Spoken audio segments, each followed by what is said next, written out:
All right, so yesterday we started A5, and the biggest, most important things we talked about yesterday is identifying something called replacement and non-replacement. So if I'm doing two events, I need to know if the first event affects the set of the second event. So I'm looking for things like things were put back or things were replaced. Obviously, then I start with a fresh set every time. If they are altered, if I take out something and I keep it, obviously that affects the second round, okay? So that's only important if two things happen. If one thing happens, it doesn't matter, right? If I'm only just picking one color, the replacement, non-replacement doesn't matter. But if I'm picking two colors, let's say, or two pairs of socks from a drawer full of socks, and I don't put it back, now I know the next time there is one less pair of socks in that drawer, okay? So that was the one thing we talked about yesterday. And then we also talked about how do you find the number of ways of multiple events. So if I ask 3 people to go grab a pair of socks from that drawer, the first time there's however many socks are in that drawer. If they put it back the second time, there's that same amount of socks in that drawer. Third time, same thing. And so to figure out the number of combinations or the number of ways that can happen, we multiply the number of socks in that drawer, okay?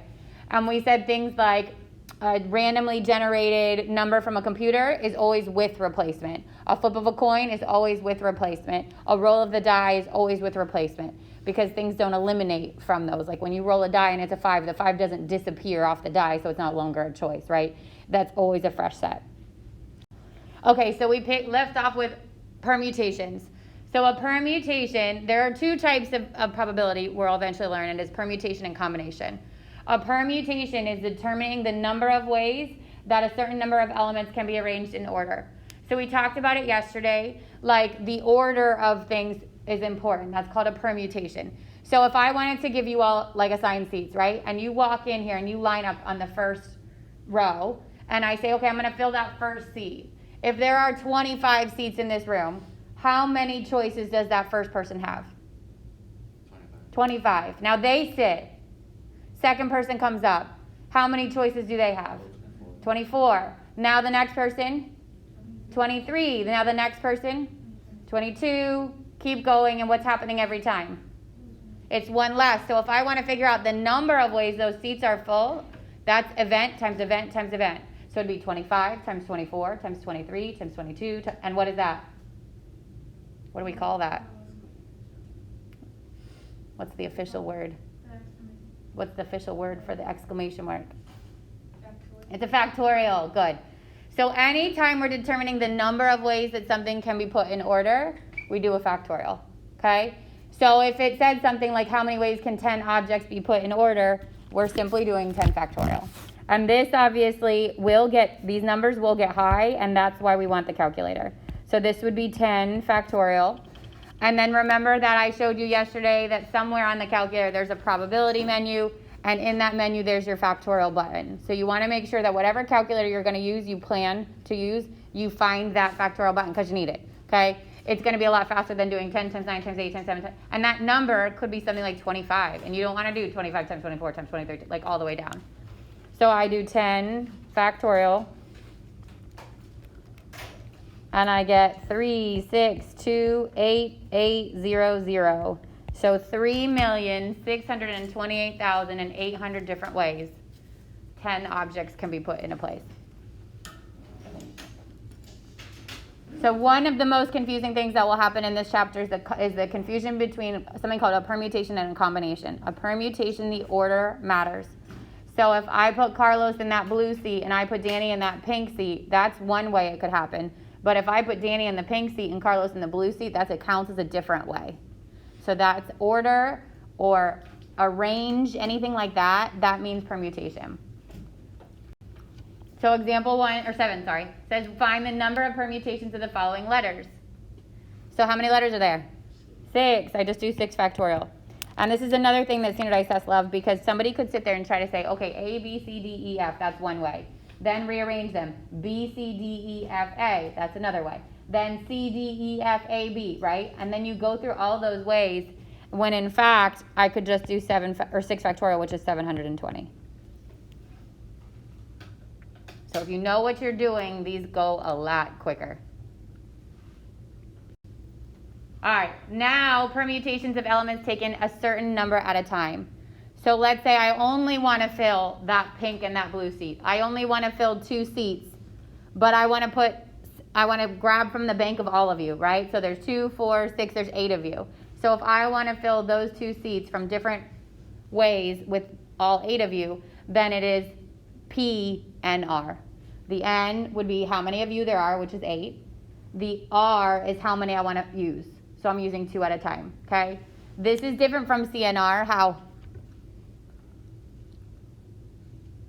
What's the difference between PNR and CNR? Do you know what C is? C, right? And R is N factorial over N minus R factorial times R factorial. So the R factorial is missing, right? That's the difference between PNR and CNR. Your calculator does both. The same menu that has that factorial has PNR. Okay, so example 8 says, find the number of permutations of 8 horses taken 3 at a time. So what is my N? 3. It's the bigger one. 8. Yeah, 8. What's the R? 3. Remember, the N can never be smaller than than the R. The bigger one always goes on the left. They can be the same, but the bigger one always goes on the left. Is that the same for R or C too? Yep. So 8 factorial over 8 minus 3 factorial is 8 factorial over 5 factorial, 8, 7, 6, 5 factorial over 5 factorial. These are gone, and I get 8 times 7 times 6, which is 336. So that's one way to do it. Don't need a scientific calculator. You can't do a factorial. God bless you. Negative number, right? No. And then the second one just says evaluate P62. So try this with your calculator. Go to the probability menu. Remember that there's 2 different kinds. One where you actually have to type in the 6, then the PNR, then the 2. And the other one where you could just hit the PNR button and it gives you little subscripts. So depending on what kind of calculator you have, you got to figure out how to type that in. You should get 30. It would have been 6 factorial over 4 factorial. 6 times 5 times 4 factorial over 4 factorial. 6 times 5, which is 30. Are you typing the 6 first? Oh, you can't do that. You have to put the factorial, I don't even know if you can do that. You'd have to separate it out, but just hit your PRV button. Yeah, so you have to hit 6, then that button, then 2. I think you have to put parentheses around. Let me see the way you type. No, hit enter. Yeah, okay, but the way that you typed it in before, can you show me how you typed it in before? I just put it in the calculator. Yeah. Divided by. And then open your parentheses, that's what it is. Open the parentheses. I think you have to put another parentheses in there. Okay. Because you have to tell it to do factorial and then divide. So I think you need a double. Does that make sense? Try it. So there, 6 minus 2. Close the factorial. And then close the parentheses. There you go. Yeah. You gotta tell it. I want to do the sum. I want to do the difference. Then I want to do the factorial, and then I want it to divide. So you gotta group it. All right. Then you've got something called distinguishable permutations. So suppose a set of n objects has n1 of one kind of object, n2 of a second kind, n3 of a third kind, and so on. So let's say I pull like 10 pieces of candy from the candy bin, and there's a repeated kind of candy. I pull 2 Kit Kats, 2 Dum Dums, and then maybe a mixing of something else. Anytime something repeats, okay, it's called a distinguishable permutation. Because how do you know if I fill the first spot with one Kit Kat or the other? There's no difference there. They're the same kind of candy, right? So what we do with distinguishable is you do n factorial in the top, and then you do n factorial for each of the different objects that you have in the bottom. So if I pulled 10 pieces of candy, it would be 10 factorial in the top. And then let's say from that 10 pieces of candy, there were 2 Kit Kats, there were 3 Dum Dums, there was 1 Hershey's Kiss, and there was 4 Airheads. I would do a factorial for each of the individual ones. You don't really need the ones because 1 factorial is just 1. But if you want to make sure you fill all the spots, then you can do it. Okay? So this is if I have in my set a duplicate of one of those objects. Okay? So most common of the distinguishable permutations is words. So it'll say how many distinguishable ways can the letters banana be written. So if I just try to move things around, there's 2 A's here, right? 3 A's, sorry.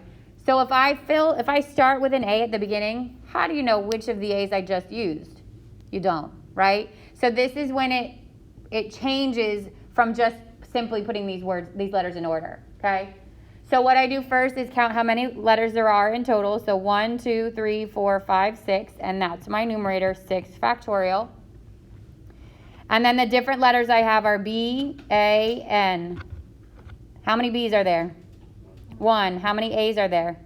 3. How many N's are there? 2. So this would be 1 factorial, 3 factorial, 2 factorial. Order doesn't matter. So I do 6 factorial. Actually, I could start to break it down. 6 times 5 times 4. I go to the biggest one. Times 3 factorial. I line up the 3 factorials. 1 factorial is just 1. 2 factorial is 2 times 1. The 3's cancel out. The 2 can either go in the 6 or the 4. I'm going to put it into the 4.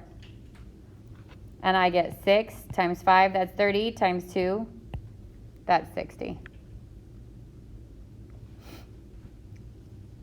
This good, Spicer? Yeah.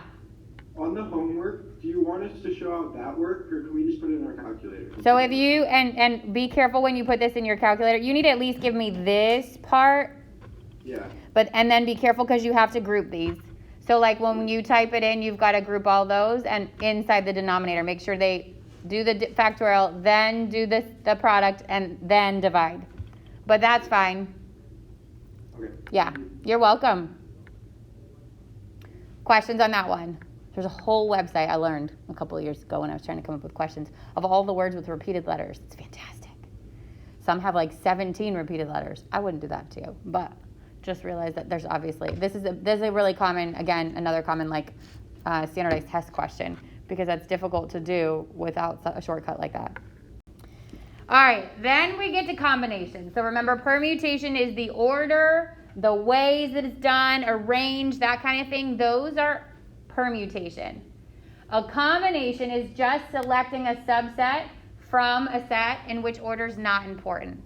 So let's say I just pulled those 2 seats and I put them at the front. And I said, how many ways can I put people at the front? So now this, whether Danny's in the left seat and Carlos is in the right seat, or Carlos is in the left and Danny's on the right, doesn't matter. That counts as 1. Where a permutation, those would be different. Okay? So order is a big word. You'll see order matters a lot. Or arrange, that's permutation.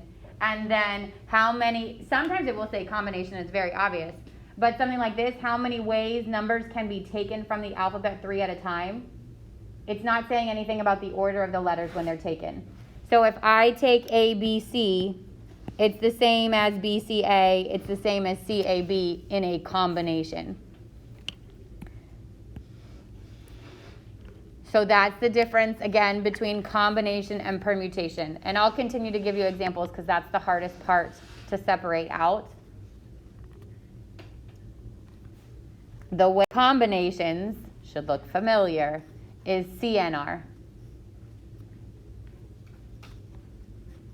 And that is your C formula. N factorial over N minus R factorial times R factorial.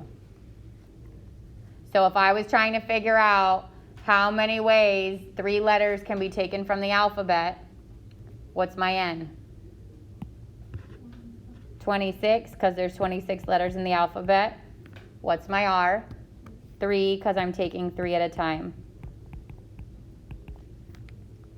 I can also do C, 26, 3, and my calculator can handle that.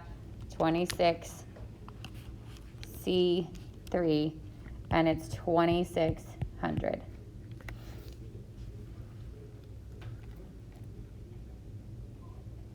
So this is where you got to be really careful because this is like one of those all or nothing scenarios. If you confuse this with P and R, there goes all your points. So be really, really careful.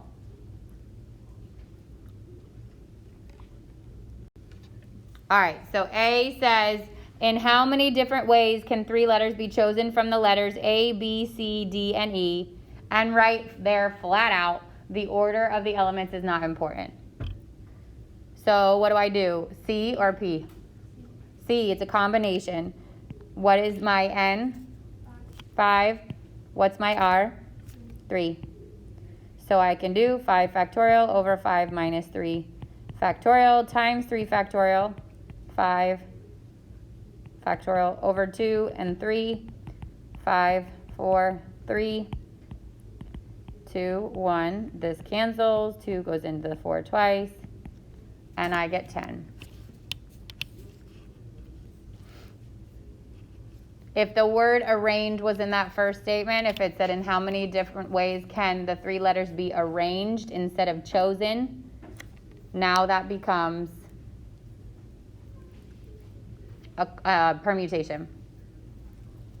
All right, B says a standard poker hand consists 5 cards dealt from a deck of 52. How many different poker hands are possible? And again, I gave you that order is not important. So now is it a combination or permutation? Combination. What's my N? 52. How many am I taking at a time? 5.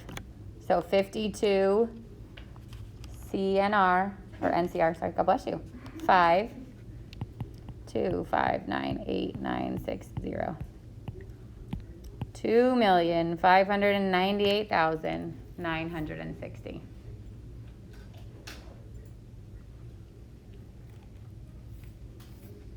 Questions on anything we talked about today? 5 or yesterday? Okay, the other thing I would say, I know it sounds silly, but you want to get to know a deck of cards. Okay, so for tomorrow's section, I think I actually have. Okay, obviously in addition to knowing how many numbers are in the, or letters are in the alphabet, that kind of stuff, prior knowledge that your book and the world assumes that you know is a deck of cards, okay? So a deck of cards consists of how many 2 cards total?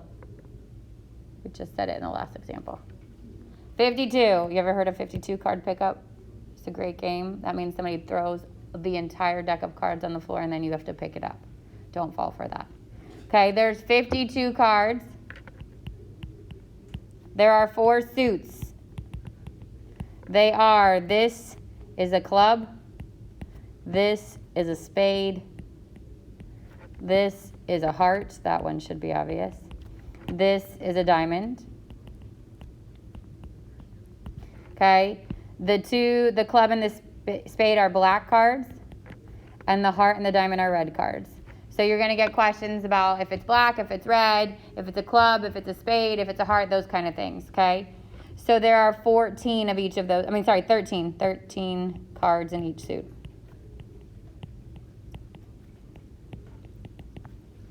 Jokers do not count in questions in which we talk about.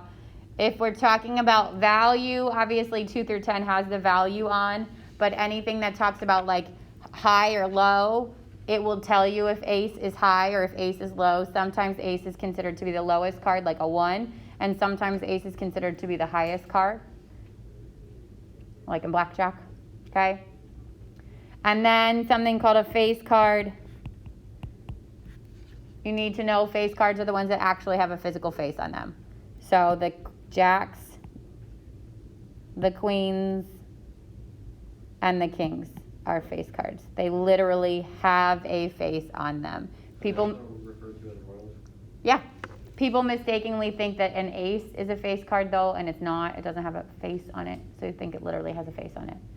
So because there are 3, there's all the jacks, there's 4 of each one, there's a queen, 4 of each one, and there's king. If you were talking about face cards, there'd be 12 of them. So again, this is helpful for 8-6. Like when we get into tomorrow's notes, you need to know your deck of cards pretty well.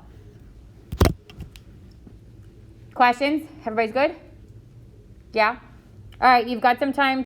All right, so it says how many 4-digit numbers can be formed under each condition. So the first thing I know is 4 digits, which means you've got 4 slots to fill, right? A says the leading digit can't be 0 and the number must be less than 8,000. So can't be 0 means that from 0 to 9 I've just eliminated the 0, right? So the first one has 9 choices. But then it says it must be less than 9,000, which means the leading one has to start with a 7, which eliminates the 8 and the 9. Alright, so there's only. So now we only have 7 options. Oh. Then you have 10, then you have 10. Does that make sense? Okay. And then B says the leading digit cannot be 0, so we've got 9 options for the first one. And the number must be odd. So this has to be an odd number. That would be 1, 3, 5, 7, or 9. So there's only 5 options for that one. And then there'd be 10 and 10. Oh, that's it. Yep. Alright, can I do that? Yeah, sure. Okay, so this one says in 2010, a certain state had 2 area codes. Use the information about telephone numbers given in example 4. How many telephone numbers could the state's phone system have accommodated? It just says that the first digit can't be a 0 or a 1. So when you've got an area code 1, 2, 3. Oh, this one has 2 area codes. Okay, so let's say that a normal phone number, the first 3 digits are your area code. So the area code itself, if it didn't say there's only 2 area codes, I would put that there could be, and again, an area code. An area code can't start with a 0 or a 1. So I would say that there's 8 options here, and then 10 and 10. A phone number also can't start with a 0 or 1, so there's 8 options here, 10, 10, 10, 10, 10, 10. But this one says it only has 2 area codes. So this whole thing gets replaced with just 2. So there's 2 options for my area code. The first digit of my 7-digit phone number can't be a 0 or a 1, so it's 8. And then the rest can get filled with whatever digit, whatever single digit number. Does that make sense? Chris Wesker, why'd you put the 8 after the area code? So this is my area code, and then the first digit can't be a 0 or a 1. Okay. Somebody actually Googled it last year, in case you're wondering, and it has something to do with like the automated voicemail system. Think about what happens when you hit 0. I don't know if you've ever done it, but it used to be dial an operator, so you can't start a phone number with that. And then the same thing with the 1, you can't start a number with that. I don't know. That's just a thing. Yeah. I think one's in the waiting room. Oh, yes, yes.